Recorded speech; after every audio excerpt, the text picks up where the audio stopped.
E para tanto, caro irmão, nós temos um grande mestre que vive geralmente no silêncio e que se chama tempo.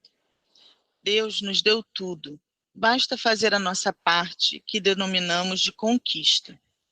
Educar é o lema, instruir é o tema de maior urgência nas nossas vidas. Voltei os olhos para o cordão fluídico da nossa irmã e vi cores que me encantaram, um azul brilhante com estrias de um róseo vivo, desfazendo-se em branco. Eram cores pulsáteis, como que parecendo dotadas de inteligência, pois recebiam o fluxo da mente da nossa irmã em questão. Queria estar em nossa colônia espiritual com alguns dos nossos maiores em conversação de elevado teor. Padre Galeno abeirou-se da nossa irmã 14, que continuava em pleno sono, emitiu uma corrente magnética no seu cordão de prata e falou baixinho. Vem, irmã, está na hora de trabalhares em nome de nosso Senhor Jesus Cristo.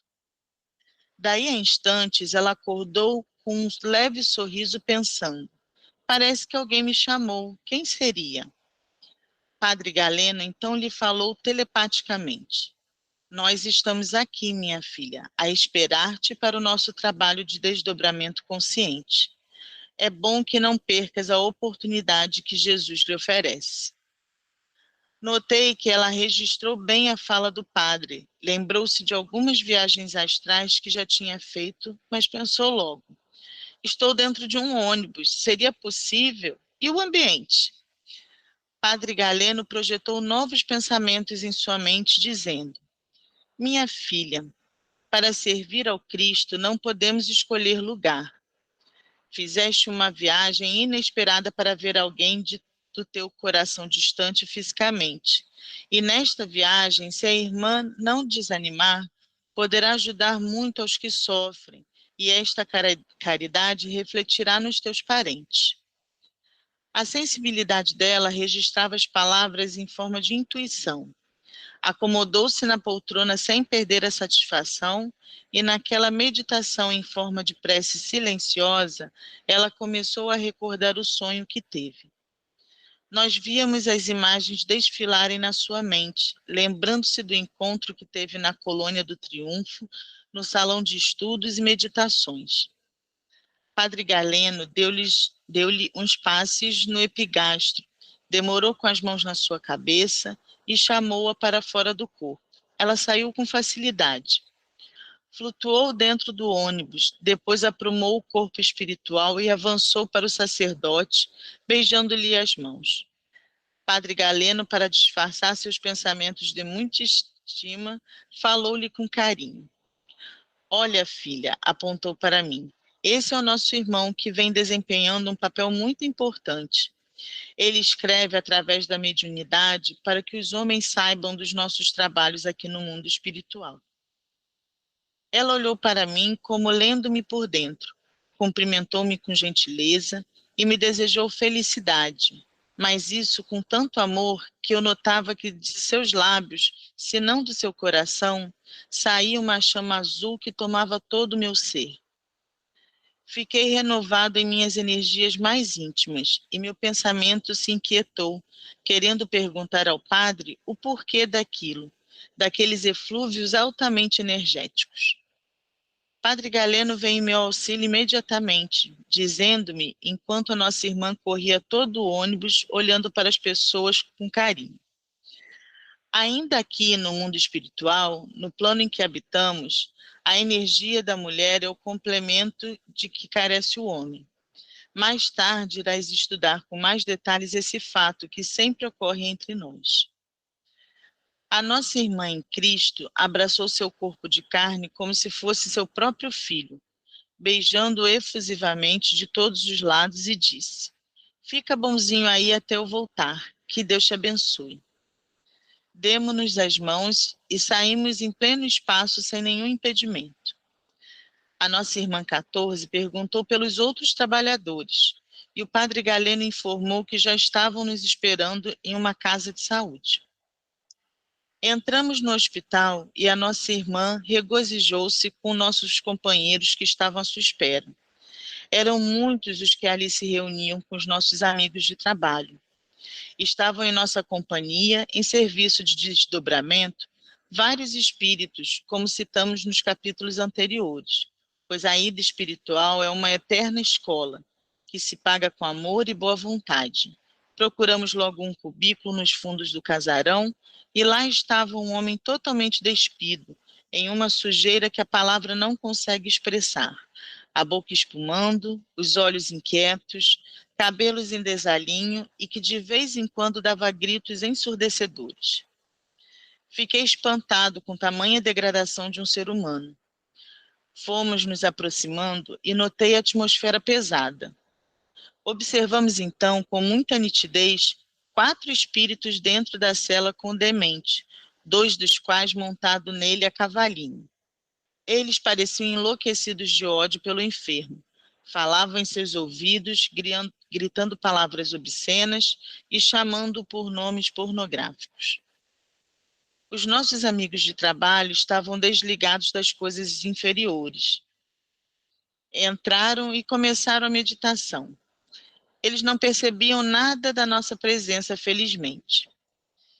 Vi com emoção a irmã 14 ajoelhar-se dentro da cela, rente ao enfermo, que nesta hora sentara em uma saliência do quarto, pegar as mãos e beijá-la enternecidamente e molhá-las de lágrimas partidas do coração. Ela falou para a intimidade do doente nestes termos: meu filho, estou te reconhecendo e quero-te como se fosse o meu próprio filho, aquele que nasce das nossas entranhas quando estamos na carne. Esse encontro para mim é, pois, uma bênção de Deus limpando os meus sentimentos, para que o perdão possa nascer no verdadeiro amor. Espero oportunidade há muito, porque se o ofensor tem necessidade de reconsiderar seu erro, o ofendido não pode viver em paz sem a devida reconciliação. Como eu agradeço a Deus por intermédio destes companheiros que estão me ajudando nesse trabalho de luz, que é a oportunidade de amar a quem nos ofendeu por ignorância. Conscientiza-te, meu filho, de que não tenho nenhum ressentimento pelo que recebi das tuas mãos em passado distante. Tenho, isso sim, que te agradecer, porque muito me serviste para curar as minhas enfermidades morais, nessa luta para restabelecer a harmonia em minha vida. Não vou me esquecer de ti. Todas as vezes que tiver oportunidade, virei te visitar e pedir a Deus pelo teu equilíbrio e por tua paz. Sei que não estás me escutando com os ouvidos da carne, mas sei muito bem que estás registrando tudo que falo na consciência, o que irá refletir na tua mente gradativamente. Que Deus ajude a superação. A nossa irmã 14 estava inundada de luz, e o enfermo, dentro daquela imunda cela, como um celerado esquecido pela própria natureza, derramou abundantes lágrimas.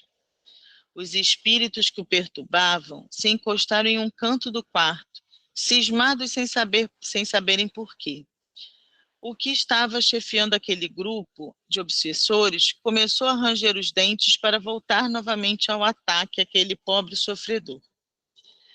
Celes e Caena criaram um círculo em torno deles, como se fosse uma rede fluídica, e quando eles notaram, ficaram furiosos. Padre Galeno aproximou-se e foi devagarinho, tornando-se visível a eles. Os infelizes assustaram e recuaram. Padre Galeno mansamente conversou neste tom amável com os irmãos ignorantes. Meus filhos, tudo tem um fim, tudo muda em nossa vida. Vós deveis mudar agora esse gesto de agressão contra esse irmão doente. Ele já sofreu demais os remorsos imputados pela consciência, e não é preciso que vos servis de instrumento para o escândalo.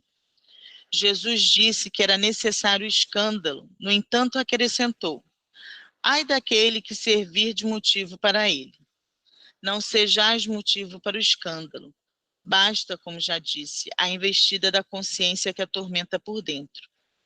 Isso é horrível e não precisa que vós o atormenteis por fora. Não, não podemos nos tornar instrumentos conscientes da justiça, pois ela cabe somente a Deus. Fernando e Abílio faziam a devida limpeza no ambiente, e os que nos acompanhavam para o treinamento de viagem astral estavam assistindo em silêncio ao drama naquela casa de saúde. Miramês estava na sala ao lado, conversando com certeza com os dirigentes espirituais da casa, equacionando providências para os outros tratamentos. Padre Galeno, quando viu que o obsessor queria falar, silenciou e depois disse: fala, meu irmão, fala em nome de Deus. Elisa, Sim? deixa eu só fazer um comentário aqui nessa parte que a gente leu. Essa parte é linda, né? Esse trabalho aqui da irmã que estava no ônibus, como né, nesse trabalho de desdobramento consciente. E teve várias partes interessantes aqui, né? Primeiro, quando eles foram lá no ônibus e falaram que eles viam como se fosse uma tela os pensamentos dela, né? Então, esse é um primeiro ponto que eu queria colocar, é como que como que os nossos mentores, eles ficam ali observando os nossos pensamentos, né?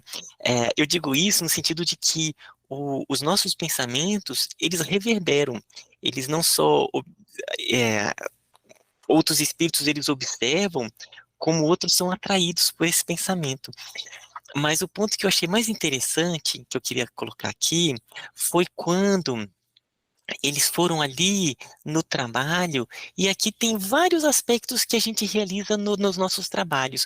Um primeiro foi aqui o Celes e a KN, eles criaram um círculo em torno deles, como se fosse uma rede fluídica, e quando notaram, ficaram furiosos. Isso aqui é um campo de força. Né, eles ideopastizaram um campo energético que não permitiu que esses espíritos eles continuassem a chegar no encarnado. E ali eles realizaram um trabalho de esclarecimento com eles.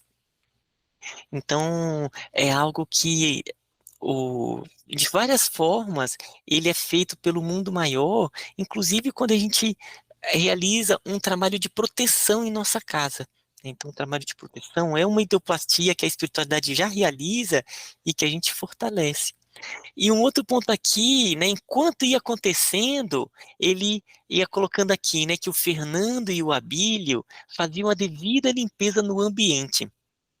Então, é algo também que nesses trabalhos existem aqueles grupos que são responsáveis pelo trabalho também da limpeza, algo que a gente já sabe e que conscientemente a gente pode auxiliar tanto a proteção da casa, auxiliar doando energias para os processos de limpeza e de doação energética, né, como a nossa irmã aqui estava realizando com aquele enfermo.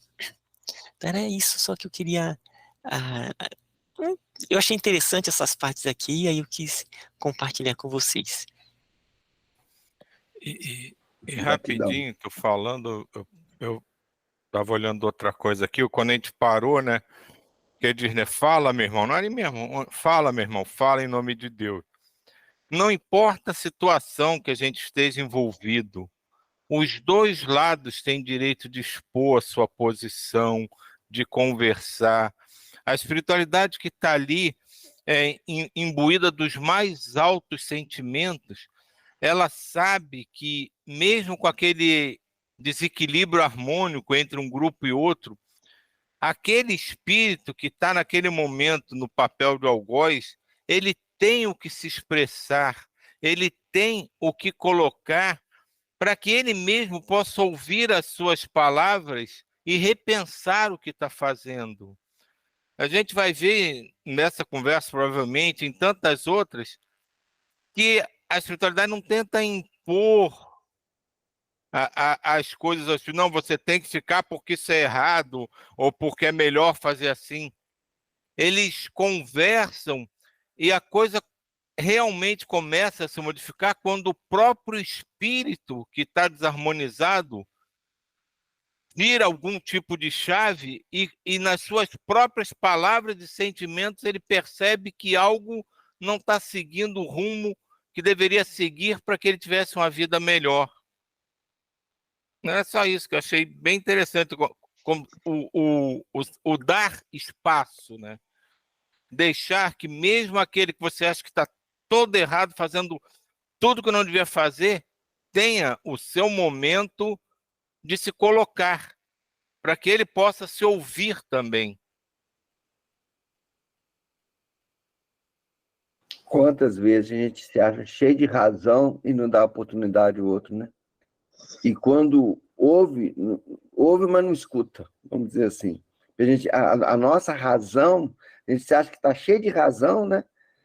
Muito importante isso aí. Tanto essa observação do Ismael, da energização, eu lembrei que logo no início também, gente, desses fluidos, né, que vinham assim de luzes, no início do texto, tá lá no início, que falou da radiação que ela emitia, né, as luzes vibrantes, né?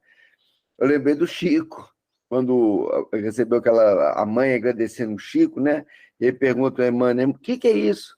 A luz da gratidão, né?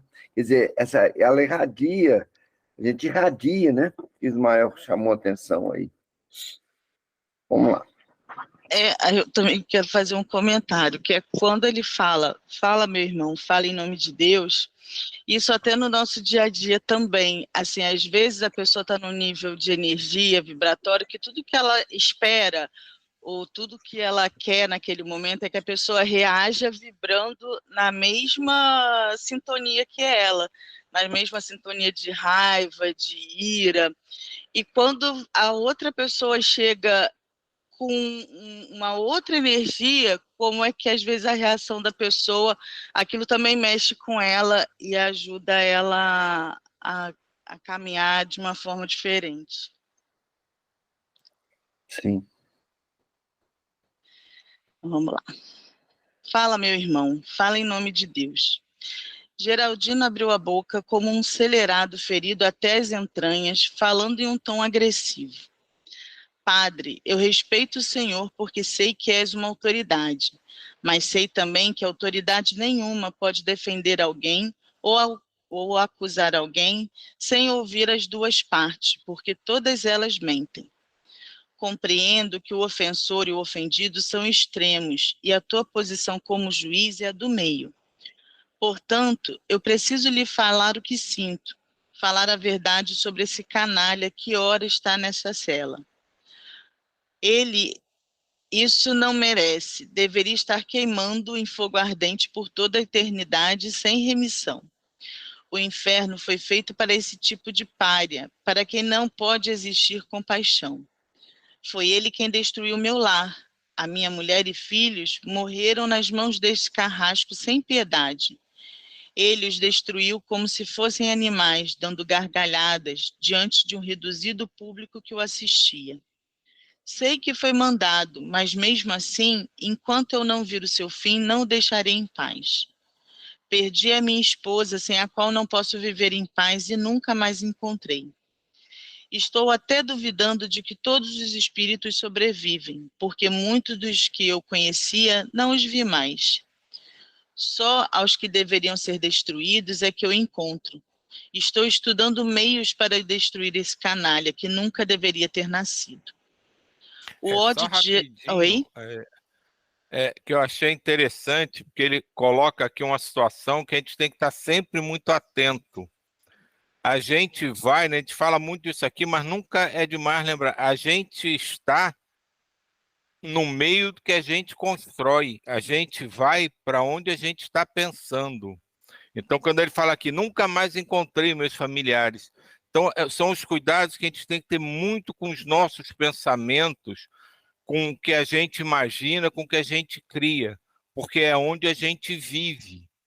Então, é essa coisa do que a gente constrói ao nosso redor, constrói de aspirações, de desejos, é onde a gente acaba, para onde a gente acaba se dirigindo.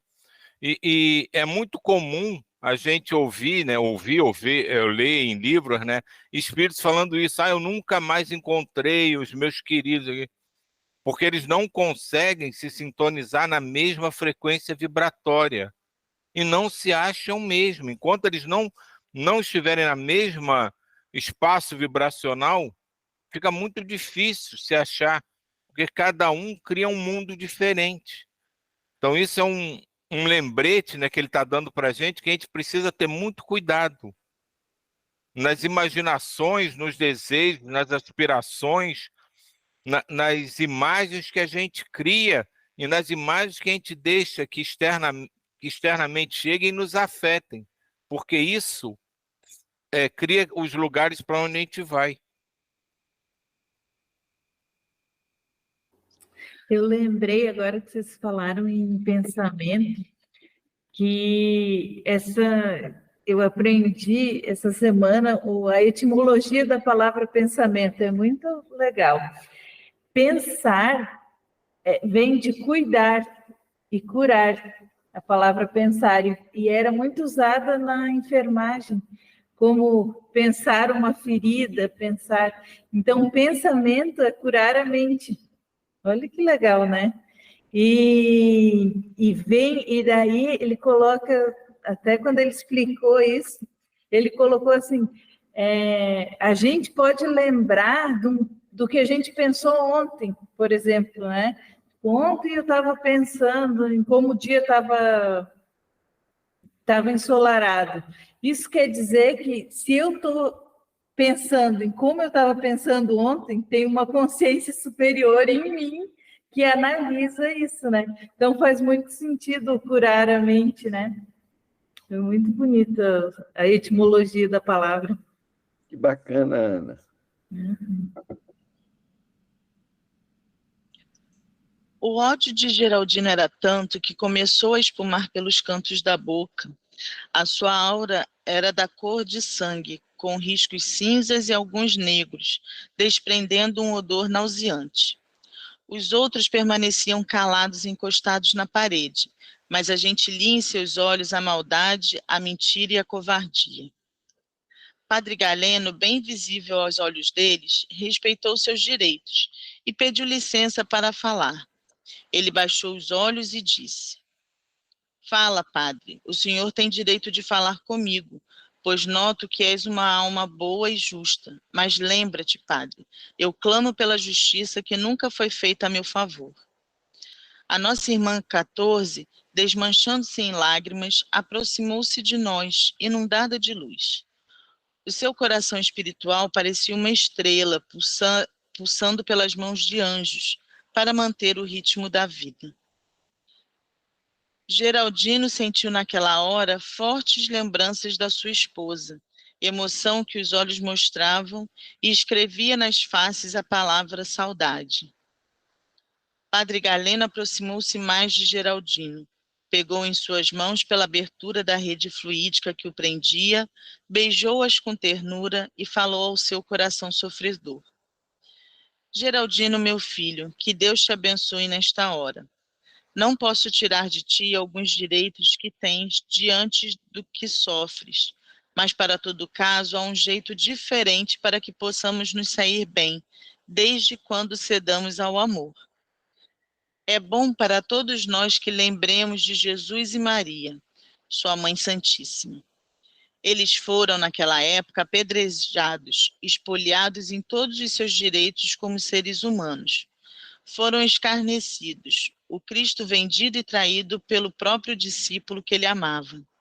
Colocaram em sua cabeça majestosa uma coroa de espinhos e ainda o crucificaram, depois de carregar a própria cruz para que servisse de haste da morte no topo do Calvário.